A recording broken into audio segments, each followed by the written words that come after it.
just pure spoken.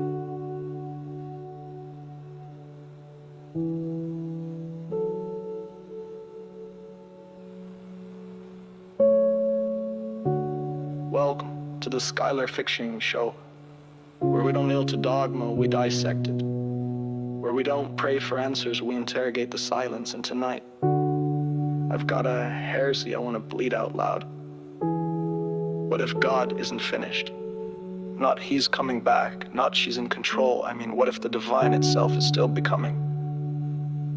What if God isn't the unmoved mover, but the most moved being in the cosmos? Not the answer, but the ache, not above the fire, but inside it.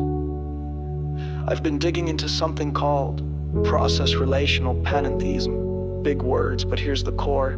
God and the universe are not separate, and they're not identical either. The universe is inside God, but God is more than the universe. Everything is in relationship. Everything is process. Nothing is fixed, not even God. That's the twist. God is not the tyrant in the sky holding a lightning bolt of morality. She's not the CEO of the cosmos waiting to fire your soul into hell. She's the trembling force inside the story, suffering, growing, changing with us. And yeah, I said she. You okay? You want omnipotence?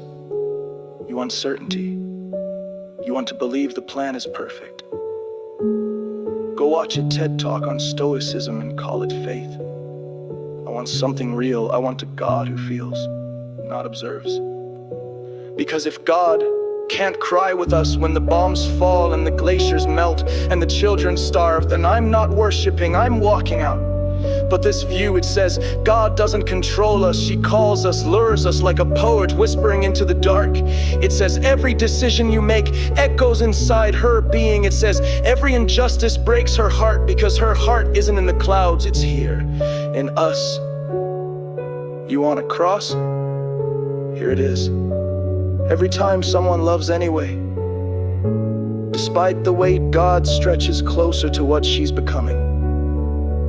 Not omnipotent, faithful, not the perfection of power, the perfection of presence. And that's why I still believe, not in the God who plans suffering, but in the God who suffers with us. Not in the one who wrote the book, but in the one who's still writing every second, every scar, every sunrise. And if she's real,